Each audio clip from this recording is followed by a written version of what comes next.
నేను చేసే ఈ 108 శివాలయాల యాత్రలో ఇప్పుడు చూడబోయేది 8వ శివాలయము. భీమవరంలో సోమేశ్వర స్వామిని దర్శించుకున్నాక నా ప్రయాణం శ్రీ క్షీర రామలింగేశ్వర స్వామిని దర్శించుకోవడానికి బయలుదేరాను. భీమవరం నుండి పాలకొల్లు 24 కిలోమీటర్ల దూరంలో ఉంటుంది. నా వీడియోస్ని మీరు ఫస్ట్ టైం చూస్తున్నారా? అయితే ప్లీజ్ సబ్స్క్రైబ్ చేసుకోండి. ఇండియాలో ఉన్న 108 శివాలయాలు ఎక్స్ప్లోర్ చేస్తున్నాను. మీకు తెలియని ఎన్నో శివాలయాలు ఈ ఛానల్లో చూడొచ్చు.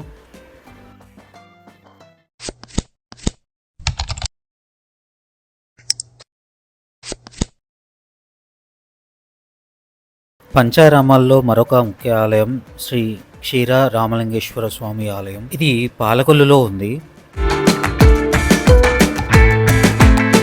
పాలకొల్లు బస్టాండ్ నుంచి ఎగ్జాక్ట్గా 200 మీటర్స్ దూరంలో ఈ టెంపుల్ ఉంటుంది. అలాగే రైల్వే స్టేషన్ నుండి 1.5 కిలోమీటర్ దూరంలో ఉంటుంది. ఆంధ్రప్రదేశ్లో పంచారామాలుగా ప్రసిద్ధి చెందిన పుణ్యక్షేత్రాల్లో ఈ పాలకొల్లు ఒకటి. ఇక్కడ శ్రీ పార్వతీ సమేత శ్రీ క్షీర రామలింగేశ్వర స్వామివారిగా స్వామివారు భక్తులచే పూజలు అందుకుంటున్నారు. పంచారామాలు ఎలా ఏర్పడ్డాయో మనం ముందు వీడియోల్లో తెలుసుకున్నాము. ఒక్కో శివలింగాన్ని ఒక్కో దేవుడు ప్రతిష్ఠించాడు. అయితే ఈ శివాలయంలో మాత్రం ఒకే శివలింగాన్ని ఇద్దరు దేవులు ప్రతిష్ఠించారని పురాణాల ద్వారా తెలుస్తుంది. ముందుగా ఆ మహావిష్ణువు ప్రతిష్ఠించి ఈ ఆలయానికి క్షేత్రపాలకుడిగా ఉన్నారు. తరువాత త్రేతాయుగంలో శ్రీరామచంద్రమూర్తి వారు పునఃప్రతిష్ఠించినట్లుగా ఆయన పేరు మీదగానే ఈ లింగానికి రామలింగేశ్వర స్వామి అని పేరు వచ్చినట్లుగా చరిత్ర చెబుతుంది. ఇక ఈ ఆలయానికి ప్రత్యేక ఆకర్షణగా ఈ గాలిగోపురం ఉంది. ఇది 9 అంతస్తులతో 125 అడుగుల ఎత్తులో దర్శనమిస్తుంది భక్తులకి. ఆంధ్రప్రదేశ్లో ఎత్తైన మరియు చాళుక్య రాజుల శిల్పకళా రీతులను అద్భుతంగా చూపే గోపురాల్లో ఈ ఆలయ గోపురం ముందు వరుసల్లో ఉంటుంది.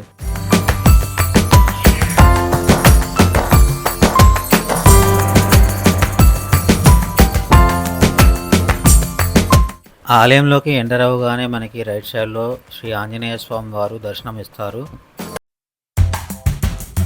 గాలిగోపురానికి ఎదురుగానే పెద్ద ధ్వజస్తంభం అయితే ఉంటుంది.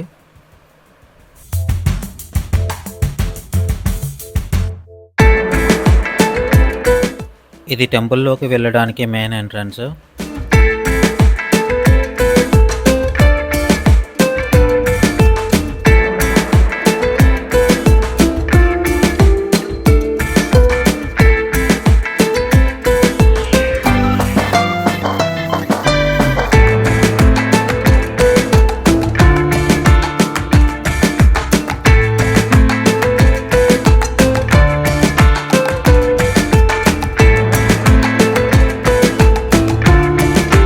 ఇక్కడ శివలింగం తెల్లని పాల వలె మెరుస్తూ భక్తులకు కనువిందు చేస్తూ ఉంటుంది.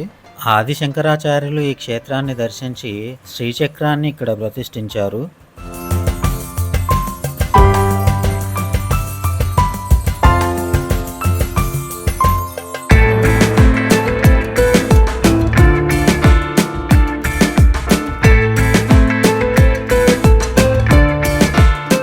ఈ దేవాలయాన్ని చాళుక్యుల కాలంలో 10 నుండి 11వ శతాబ్దంలో నిర్మించారు.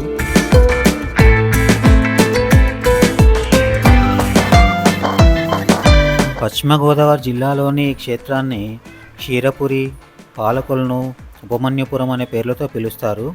ఈ ఆలయ స్థల పురాణం చూసుకుంటే పూర్వం ఉపమన్యుడనే శివభక్తుడైన బాలుడి కోసం శివుడు తన త్రిశూలంతో నేలపై గుచ్చగా అక్కడ నుండి పాలదారులు పొంగి పొర్లాయని, ఆ కారణంగానే ఈ ప్రాంతానికి క్షీరపురి, పాలకొల్లు, ఉపమన్యుపురంగా ప్రసిద్ధి చెందినట్లు ఇక్కడ స్థల పురాణం చెబుతుంది.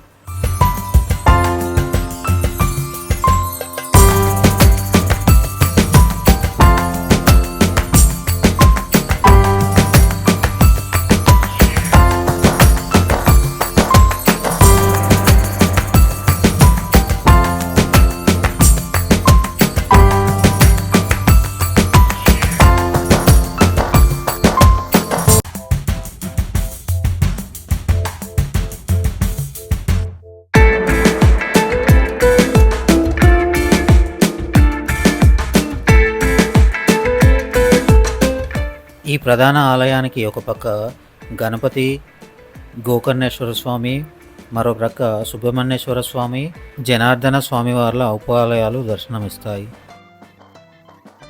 ఇక ఇక్కడ గణపతి స్వామి వారికి చాలా ప్రత్యేకత ఉంది. ఇక్కడ గణపయ్యను శ్రీ రుణ గణపతి స్వామి అని పిలుస్తుంటారు. రుణగ్రహస్థులు ఈ గణపతిని కొలిస్తే రుణముక్తి అవుతారని ఇక్కడ భక్తుల నమ్మకం.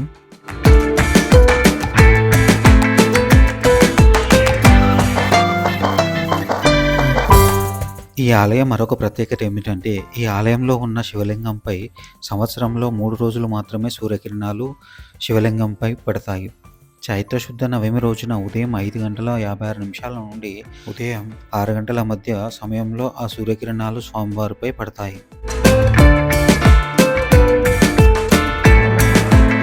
ఇక ఈ ఆలయ టైమింగ్స్ చూసుకుంటే ఉదయం 5:30 నుండి మధ్యాహ్నం 12:30 వరకు, అలాగే సాయంత్రం 4 గంటల నుండి రాత్రి 8:30 వరకు తెరిచి ఉంచుతారు.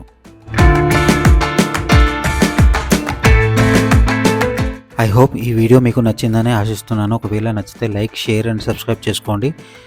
మరొక టెంపుల్తో మళ్ళీ కలుద్దాం.